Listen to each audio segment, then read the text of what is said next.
Hello, everyone. Hola todos. Welcome back to the Tiki Tapas Podcast. We are right off the bat. And of course, the Copa del Rey final was the highlight of the week, Rahul. What an amazing game, wasn't it?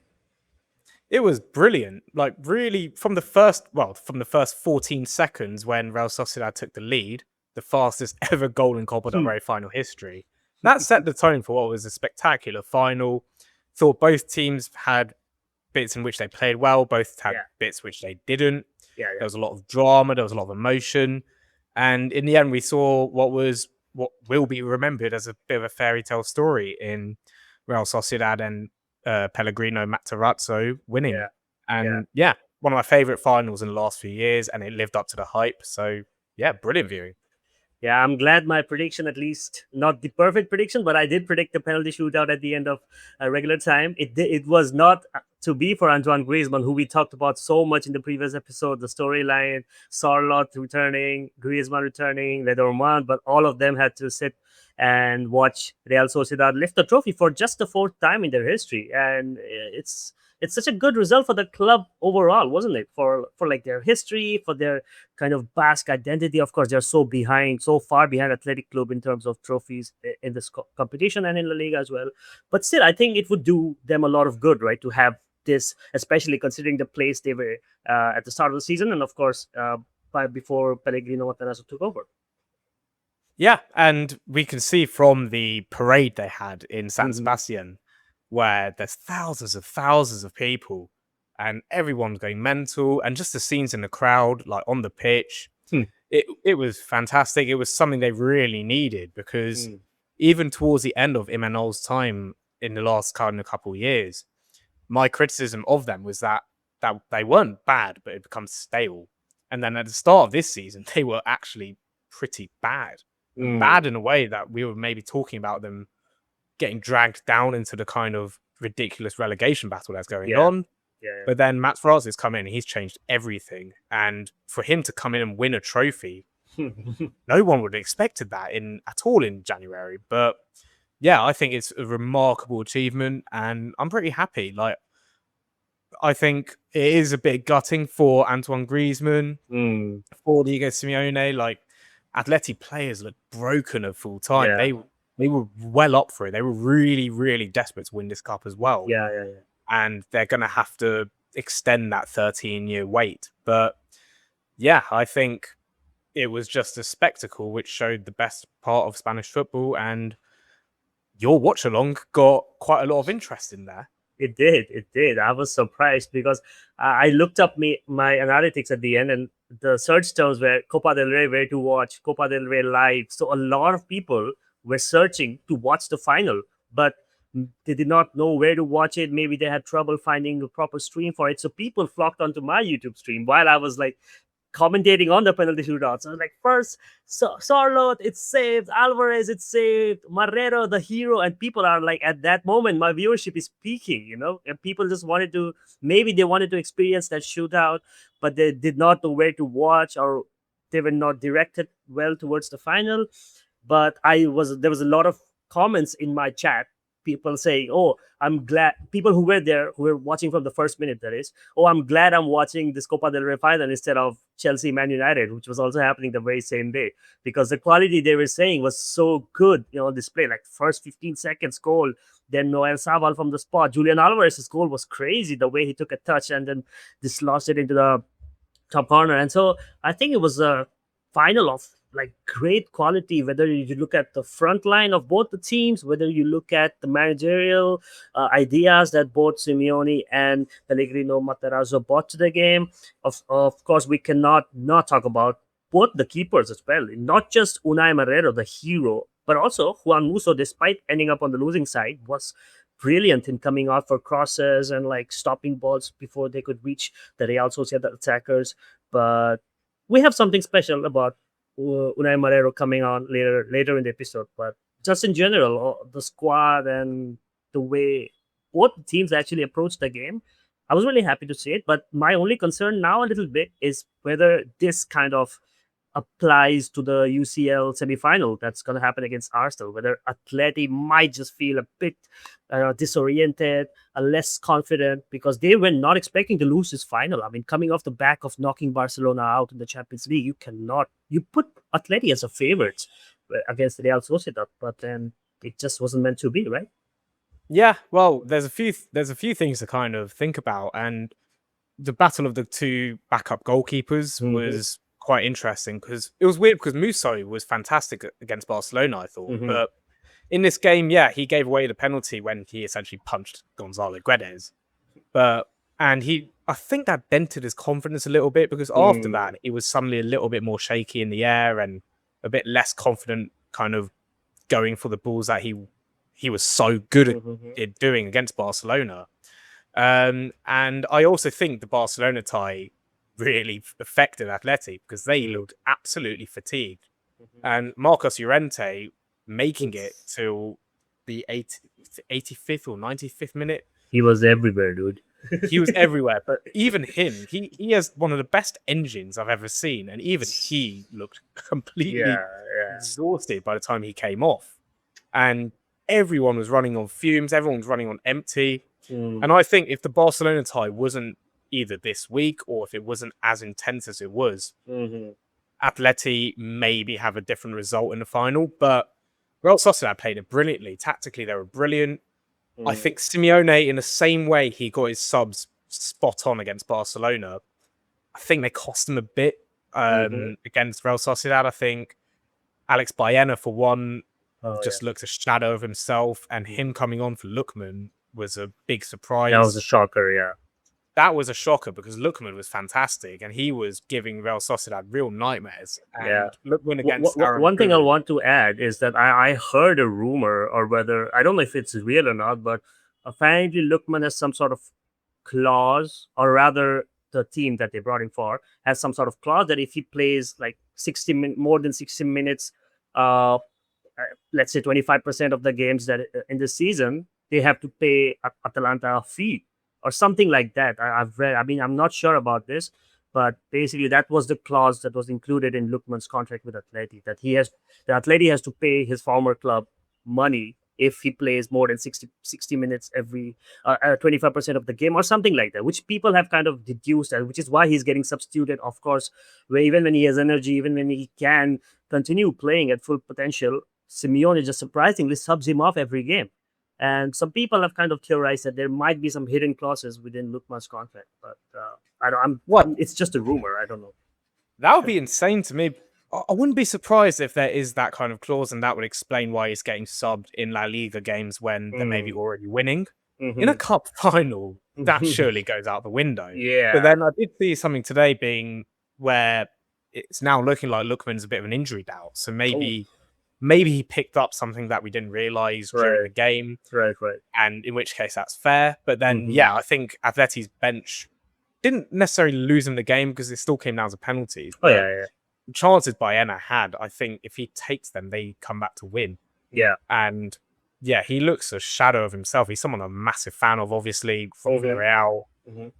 It's like watching a different player. And there's probably, I could speak about Alex Baena for about half an hour, so we'll move on quickly. But I think there's a lot of question marks for Atleti. They need to recover quickly because their season's not over yet.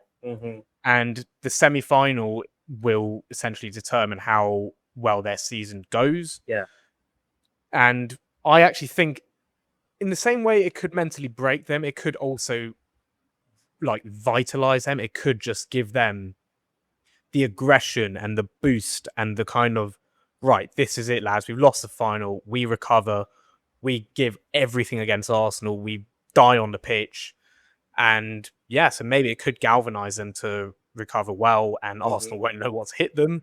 Or it could be the start of a bigger collapse. Right. But it certainly wasn't the case that they had the Champions League in the back of their mind. They were desperate to win this trophy. And Giuliano Simeone in tears at full time. Koke just looked very shell-shocked. And I think it was a spectacle, the game. And when both teams are going at it like that, then it is just brilliant to watch. Indeed. Indeed. Yeah, as you said, spectacular for final. Congratulations to Real Sociedad for winning the Copa del Rey. Of course, we cannot forget that day before the new manager came on, they were 16th in December, so close to relegation, you know. But luckily, they are way, way out of the relegation zone. But there are still teams that are still fighting to get out of the relegation zones. And there are teams who find themselves being dragged into relegation zones even without doing anything. They might just have a draw, but every team below them just leaps in front of them. And that is the case with the teams. If you look at from 13th to 18th in La Liga table, it's just 3 points separating them. You know, Rayo Vallecano sit 13th with 35 points. Elche is 18th with 32 points. But let's, I guess this episode we have to focus on the relegation battle because it's the hottest topic in the Liga. The championship is nearly done. Top four nearly done. Real Sociedad have booked their spot for Europa League. Fifth and sixth is still up for grabs. But the relegation battle is where it's at. And this week, which will be our match of the week, there is a crazy fixture happening. And it's a fixture that you will be part of, won't you? Levante, Sevilla, at home for Levante. Levante, of course, 19th in the table. Sevilla 16th. Not a lot of points dividing them, just 5 points dividing them. And it looks like this is the match to look out for this week. Yeah, and I think it's easy to say, Sevilla will probably take a draw given their position, given there's a tiny, tiny gap. Mm-hmm. I think both teams need to win this. Mm-hmm. And I think if Levante are to have any chance of staying up, they need to beat the teams around them. Mm-hmm. They did with Real Oviedo. They managed to beat Getafe last week. I was there. In fact, they were by far the better team, but they did miss 2 penalties. And that's not what you want in a relegation fight. But in this case, this feels like an absolute 6-pointer. And for me, it's the game of the weekend. It's the game of potentially the month, just because of the stakes. And that's because if Sevilla do lose away at Levante, they could be in serious, serious trouble. Because for me, they have the hardest fixture list out of anyone in the bottom 5. They also look the worst. They beat Atletico's B team. They just scraped by them. Massive 3 points. Yeah. But they don't look like they have a lot of fight in them compared to the others. Levante is still fighting. They're still battling for every ball. They've still got quality in Carlos Espi, who is La Liga's Player of the Month. And it's easy to forget. Earlier this season, Luis Castro's first game in charge of Levante was away at Sevilla, and they won 3-0. And that gave them a fighting chance. That also was the first time Sevilla have ever lost 3-0 at home to the team that started the day bottom of the table. And that was a result that really, really didn't sit well there. And the performance level was like, it was as if Levante were the team that has won 5 Europa Leagues in this century, not Sevilla. And yeah, I think the consequences of Levante going down aren't as high because they've been in Segunda for the last 3 years. They came up not wholly unexpectedly, but it wasn't as if they needed to. And I think if they go down, it wouldn't necessarily be the case to come straight back up, but they're not going to be in a catastrophe. Sevilla, if they go down with the debt they're in, with the size of the club they are, with the way their performances have slipped and slipped and slipped, all the uncertainty over ownership, finances looking rough. If they go down, I think it's a disaster for them. They might not be able to spend their way to come straight back up. It is a club that should not be in the second division. And yeah, if they lose here at Levante, and Levante suddenly find themselves catching up to them, if Elche then go and win, if the teams around them go and win, then they're in a very perilous position. And we've touched upon this in recent weeks, but this is the most entertaining relegation battle in Europe's top 5 leagues. And we're not just saying that because we're La Liga guys. Yeah. It's the most entertaining relegation battle I can even remember in La Liga for quite a while. Right. And what happened in the week before the Copa del Rey was significant. It was the first time ever in La Liga history that all 5 of the bottom 5 won in a single game week.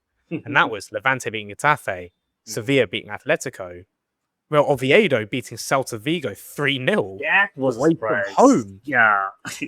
And it feels like anyone could beat anyone. And even Oviedo, who we thought are maybe down, they're still not out of it. No, And no. Far from that. like anything could happen in the next few weeks. Every one of those bottom 5, and even beyond them, Valencia and even Rayo, who are busy with Europe, Yeah. they've got to be watching themselves. They can't let results slip.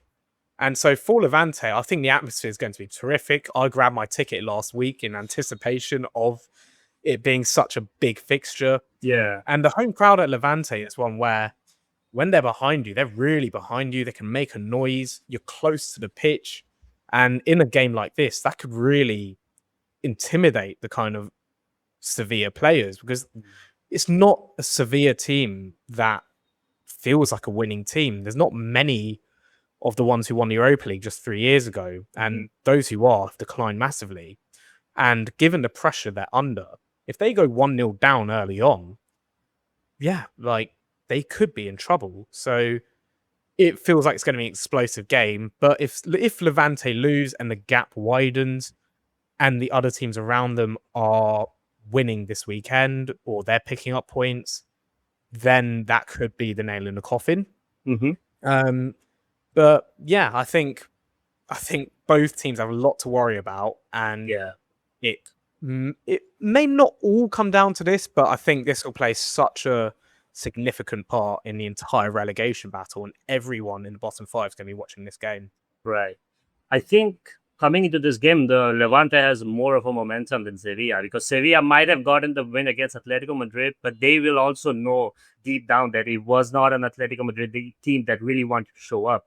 It was a team that was so heavily rotated because of the midweek tie, and it would kind of help them in the table, Sevilla. But the fact that they were made to work so hard against guys who barely had any senior game time, or guys who barely get any game time if not for rotation, uh, they would know it deep down, and so they would probably look at themselves and think like, if we couldn't beat a team like Atletico Madrid who were so heavily rotated just for the Champions League, we have it in us to beat Levante? Because Levante beating a Bordalas-led Getafe is also not a minor achievement. 19th versus Getafe, who's chilling up there in the top 10 for so long now. And as you said, yeah, this could be a very key game in deciding who goes up. Who stays up and who goes down. Of course, if Levante do lose and then Oviedo is taking on Villarreal later, Oviedo, if they win that game, they will finally be out of the last place. They will overtake Levante, which kind of shows you that even to just like for bragging rights, even if these teams get relegated, the bottom 3 are always fighting for one place higher. They just don't want to be bottom, because Oviedo's come back in the last. They've won 2 on the trot now, and they are facing Villarreal, which I think will be a bit tough for them. But still, I mean, they face Elche after this game week, which is also something we need to talk about, I think, because Elche right now are 18th, Real Oviedo right now are 20th. I don't know what's going to happen after this match week, but next match week is another relegation derby, you could say, relegation classico, just like this one, with Elche going over to Oviedo in Asturias and playing them. And I think Elche, as we've talked about Elche so much, right? This since we started the podcast, it's a team we admire, the way they play, the way they take risks. Ades Sarabia, the way he set his team up. But they do well for 1 week, and the next week they're again kind of stumbling and not being able to be consistent. So, what are the expectations if Oviedo do get a result this week, or even if they don't? When they host Elche, who do you think is gonna probably have a better chance at defeating the other? Well, I think Oviedo are actually quite good at home in the sense they keep games tight. There was one period in the season where 5 home games in a row, I believe, every single game was 0-0. What Oviedo don't have is goals, but who knows how that might have changed after the Celta game.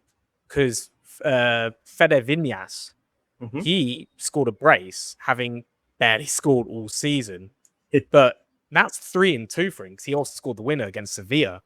Again, another disastrous result for Sevilla. Mm. In fact, it's 4-3 because he also scored a penalty against Levante. Mm-hmm. So having him come into a bit of form makes a hell of a difference. And at home, for them, it is last chance saloon. If they lose at home to Elche, they're down because the gap would just widen too far. Mm-hmm. If they win and they reduce that gap, they have every chance of staying up. They'll have momentum. They'll have a newfound belief that they can do it. And yeah, given where they were early in the season, it would be one of the greatest comebacks possibly this century in La Liga if they end up staying up. So they've got a lot to fight for. And a few weeks ago, when we were thinking about who's playing away at Oviedo, who's playing against Oviedo, you'd question kind of their motivation, thinking, are they on the beach already? Are they down? As is the case with a lot of relegation sides where the players almost give up. They've got their summer moves lined up and they just keep kind of falling apart. That's not the case. They're fighting really hard. So it's going to be interesting. And I think the fact that these games come midweek to weekend with very little time for turnaround, for individual match preparation, that disadvantages them, but everyone's in the same boat. So Oviedo host Villarreal. That's not a game that's not an opponent you want to be facing right now. But you never know what can happen because Villarreal away from home are a very different team to one at home. Mm-hmm. And I think they have zero expectation for that game. I think if they even get a point, it'll be a massive bonus. All eyes will be on the Elche game. And if they can just beat Elche, then they're set. But with Elche facing Atleti, I think they might find they're in the same position as Sevilla, facing a heavily rotated post-cup final loss Atleti with potentially 10 changes in the outfield, that Elche might get a result at home to Atleti. Yeah. And suddenly that Sevilla win's not looking as good as it did last week. Yeah. And so, like, it's now at a point where teams can't keep throwing away points. Yeah. And I said this about Levante when they threw away some easy wins. They fell some marginal defeats. They failed to take their chances. Threw away ridiculous goals at the back.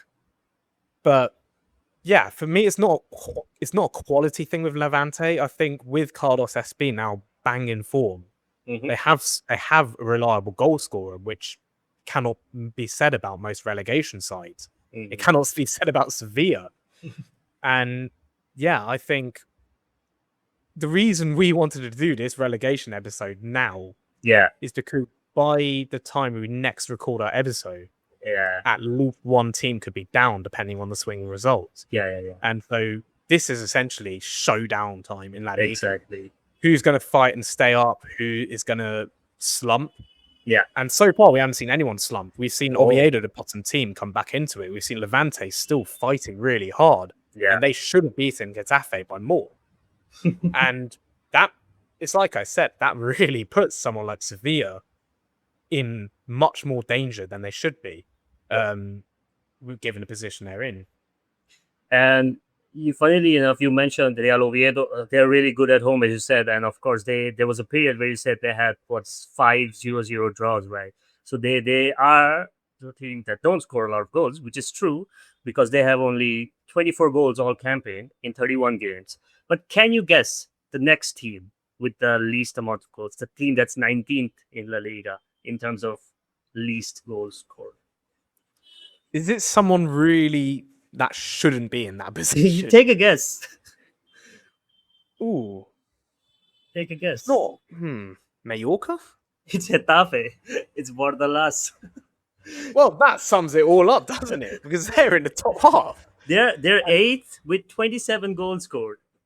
3 more than Oviedo. Ridiculous. That's absolutely ridiculous.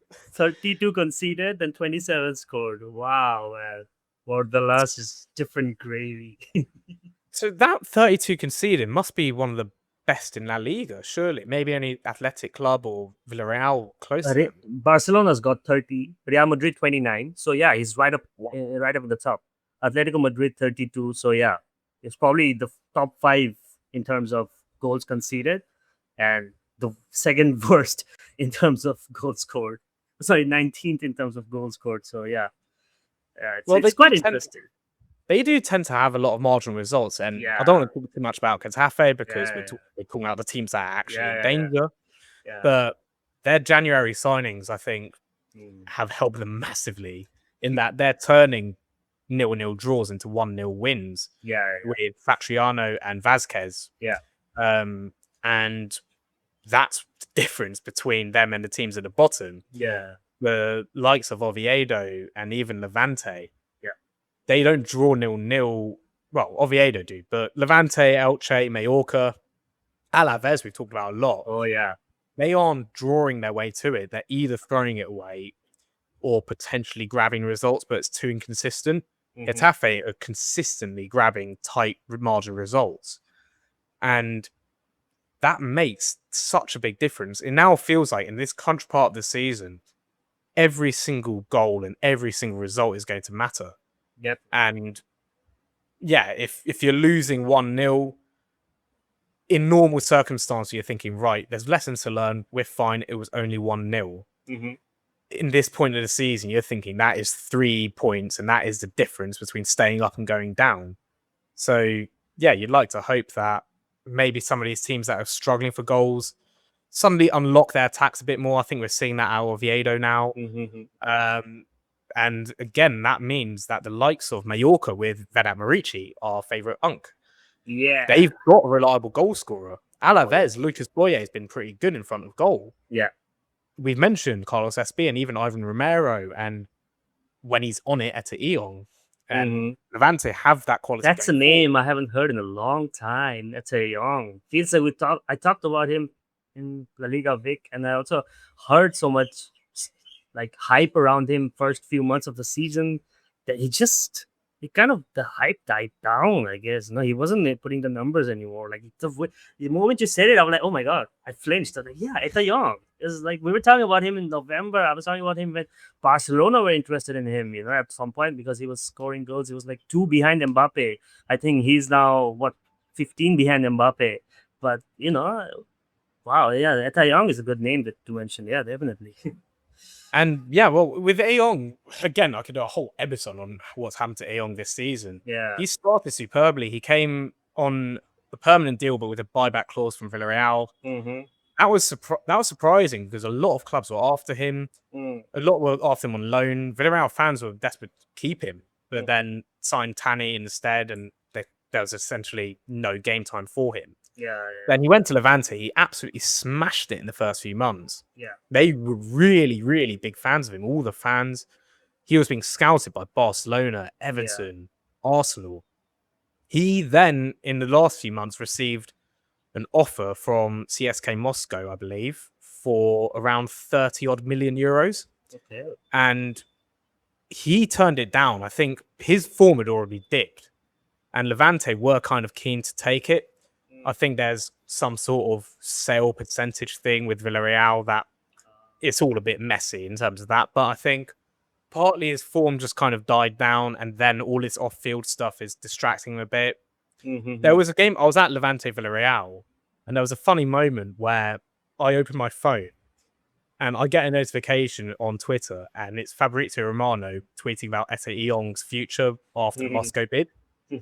I looked at that in the exact same moment that in the stadium, Etta Eyong's right in front of me, arguing with the Levante Afición, the singing section. Oh. And that was, him and Luis Castro went over to the fans, and they were kind of, it wasn't aggressive, but there was a bit of kind of a conversation between the fans and the manager after they played pretty well against Villarreal, but they just couldn't find the back of the net.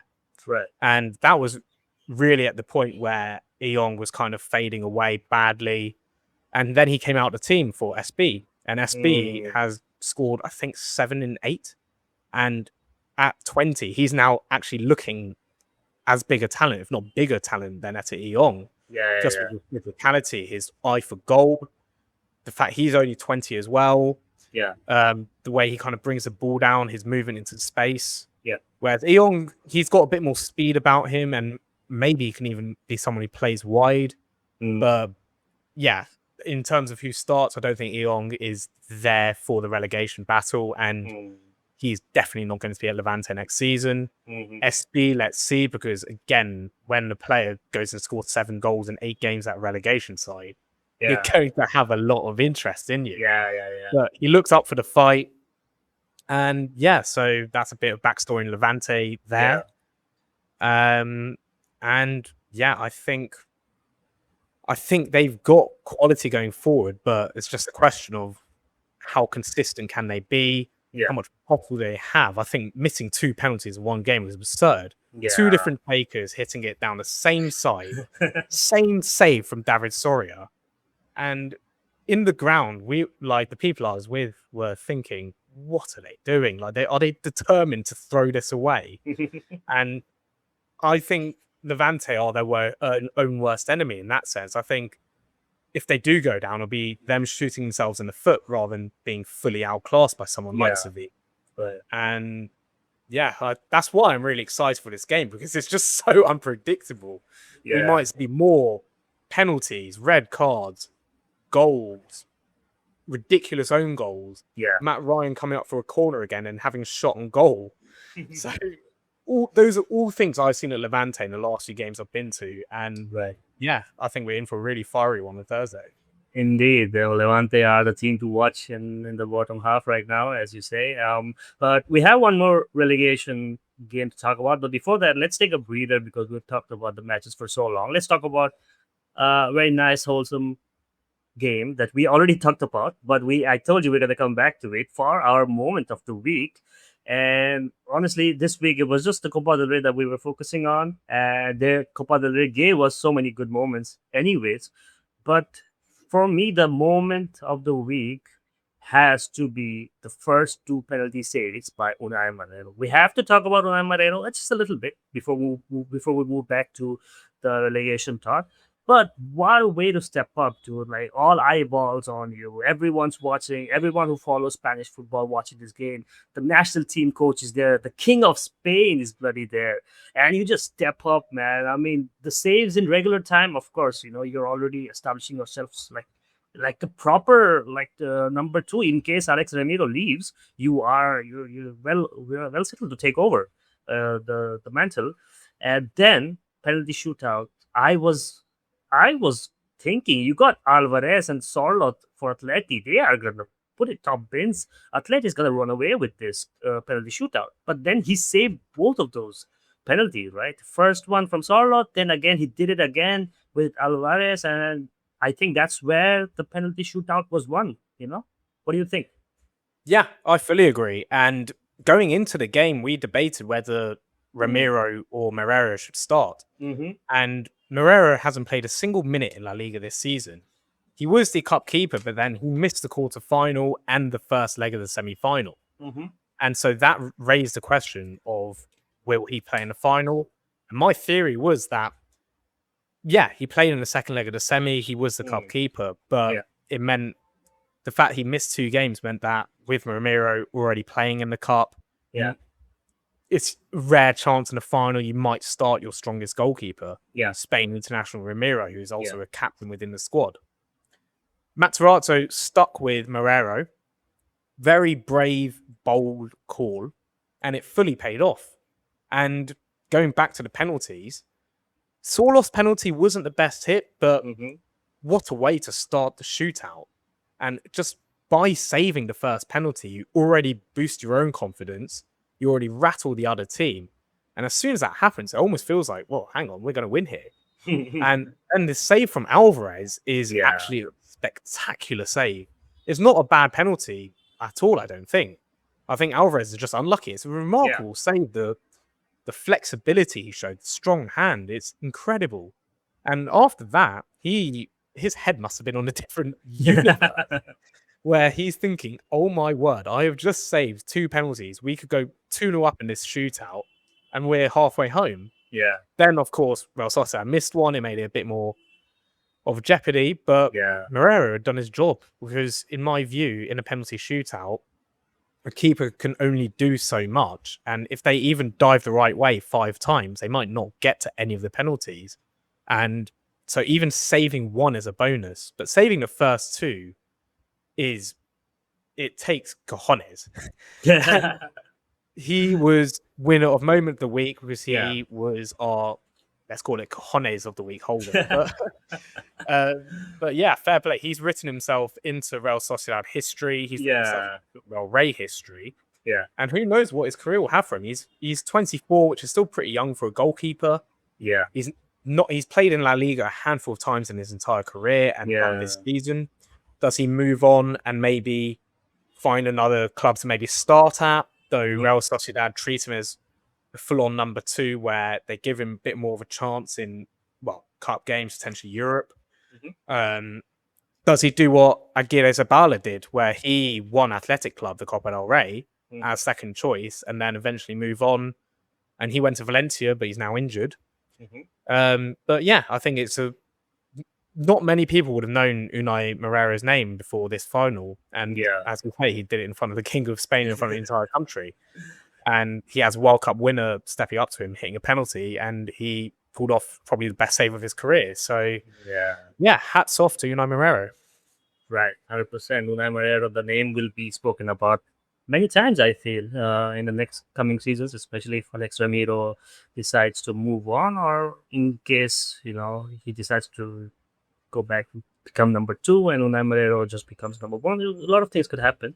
But with that being said, a funny thing, one thing you mentioned is that, the cup final, and because, what many managers do is they play a keeper in the regular cup tournament, and then if they go to the final, they replace him with the first choice, which is what happened to Arsenal as well. So, if you are given a Basque keeper in the cup final, make sure it's Unai Moreira, not Kepa. So...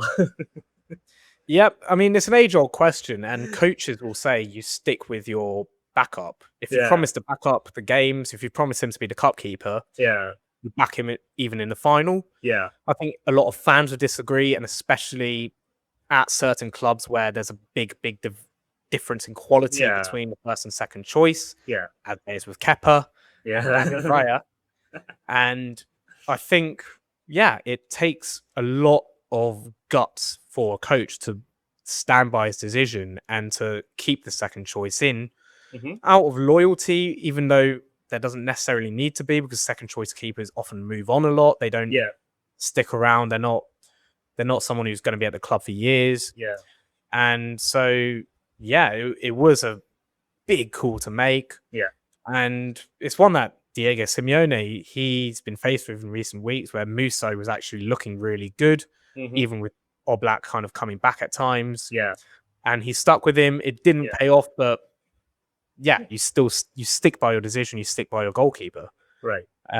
So fair play. Moreira 1, Kepa 0. Good fun, everyone. So now we go back to the topic we were on after such a nice moment of the week, which was the relegation battle. We have one more match, the final match that we are going to focus on in this episode, which is also happening in the next round, around 32 next week, which is Mallorca contra Alaves. Again, both teams right now, Mallorca relatively safer, also depends on how they play tonight. They are facing Valencia. Again, Valencia also cannot be too far off from the relegation spot. Mallorca is playing Valencia today. Mallorca is 15, Valencia is 14. And if Mallorca win tonight, they go all the way to 30. So not even that far of a jump. But then next week, they will play Alaves. Alaves start this match week on 33 points in 17th. So again, if Alaves win, Mallorca win, Alaves is facing Real Madrid today, by the way. So, there might be, this match might not mean a lot next week if they both win, but I don't think that's going to be the case. Still, even without the context of tonight's games, this week's games, I think Mallorca Alaves is also one of the most important games coming up in the bottom half of the table. Yeah, I agree, because I think whoever wins that can consider themselves a lot safer. Not necessarily completely safe, but maybe. I think I back Mallorca more than Alaves right now in the relegation battle. Yeah. And I think if Mallorca essentially win what is a 6-pointer to get away from Alaves, yeah, then they can they can say to each other, right, we're finishing above Alaves at least. Yeah. And thing to note is that in the last 2 game weeks of the season, Mallorca faced Levante and Real Oviedo. So on paper, they're the easiest fixtures. In reality, it means that if they're still in a relegation fight, that's still 6 pointers there. Yeah. So I think Mallorca can establish some dominance by beating Alaves. And if they do win, it will be 4 wins in 5 for Mallorca. They are a good team. Demichelis has done a superb job since coming in. Yeah. Both Mallorca and Alaves with the new manager bounce, Demichelis, and of course the man we can't stop talking about, Quique Sanchez Flores, single-handedly helping these teams Mallorca beat Real Madrid. Murici with that late dagger. And Alaves, the way they've been coming back from situations they shouldn't be coming back. Like 3-0 down against Celta Vigo, then win 4-3. And then every game they seem to take it almost to the 90th minute, almost take it deep as much as they can. And they're drawing a lot. They're not winning that much.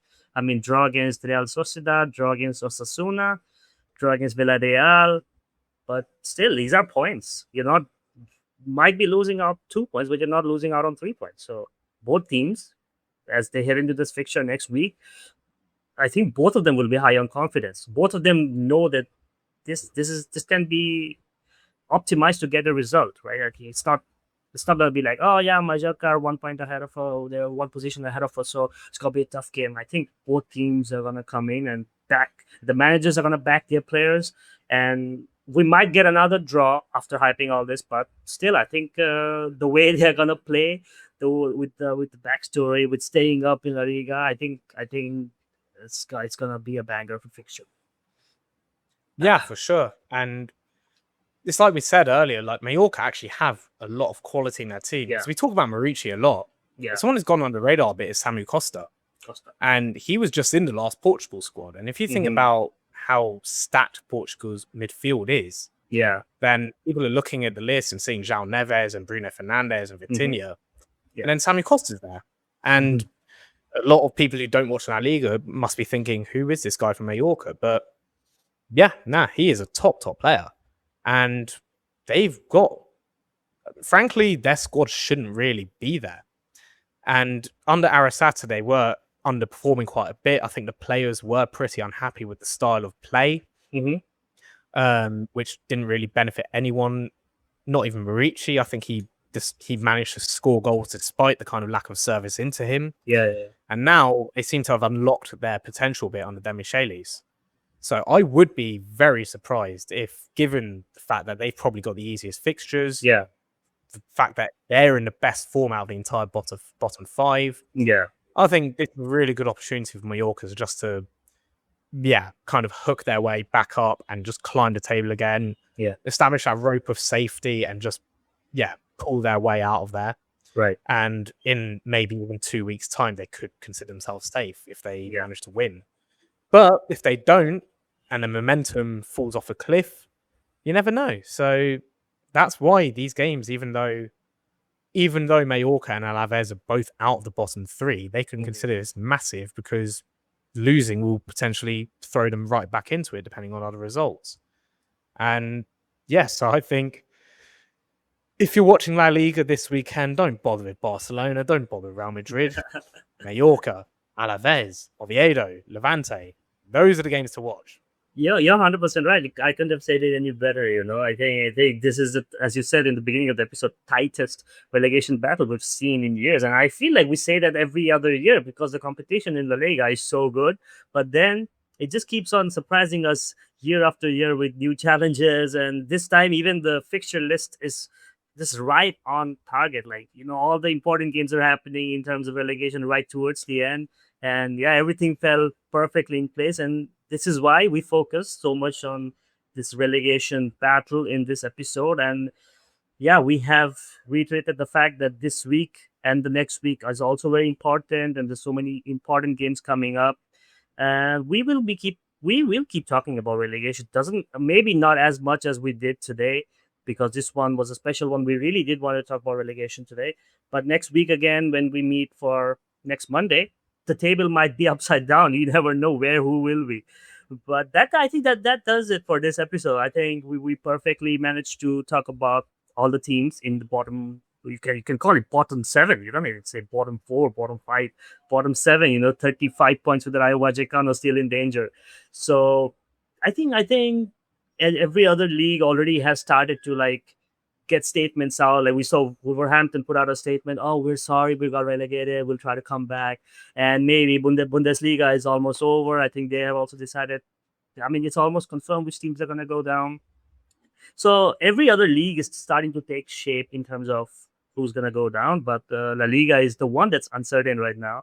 And I'm just imagining with the new teams coming up, which could be like historic teams like Racing Santander and Deportivo La Coruña. Imagine if like even Oviedo stays up. So we get such classic teams playing in La Liga next season. Oviedo, La Coruña, Santander.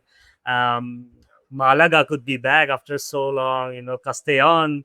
There's so many good teams coming up. I think we will never stop talking about the amazing teams that come up and go down. But I think with that being said, this sums up this episode properly. This does it.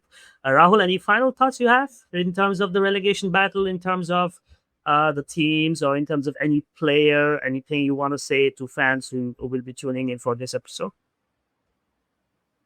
Well, I think if people ask me who I want to stay up, I'll say Levante because I live in Valencia.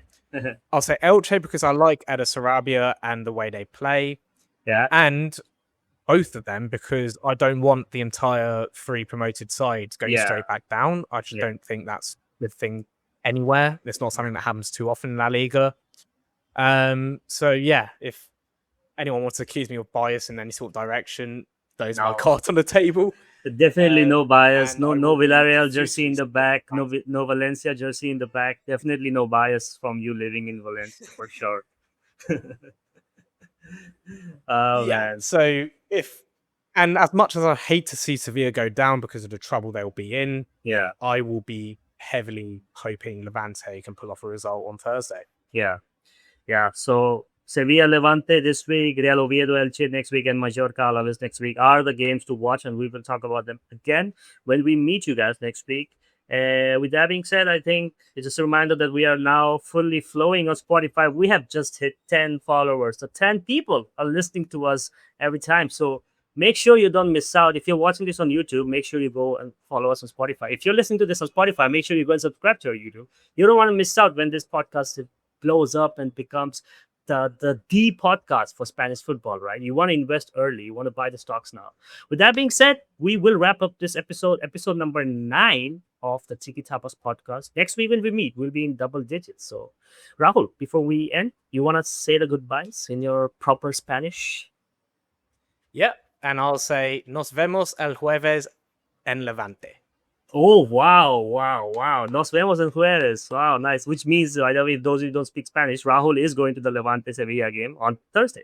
And he will be there covering the game for his channel and, of course, for Tiki Tapa. So make sure you go and follow him on Instagram and YouTube at La Liga London and me on at La Liga Vic.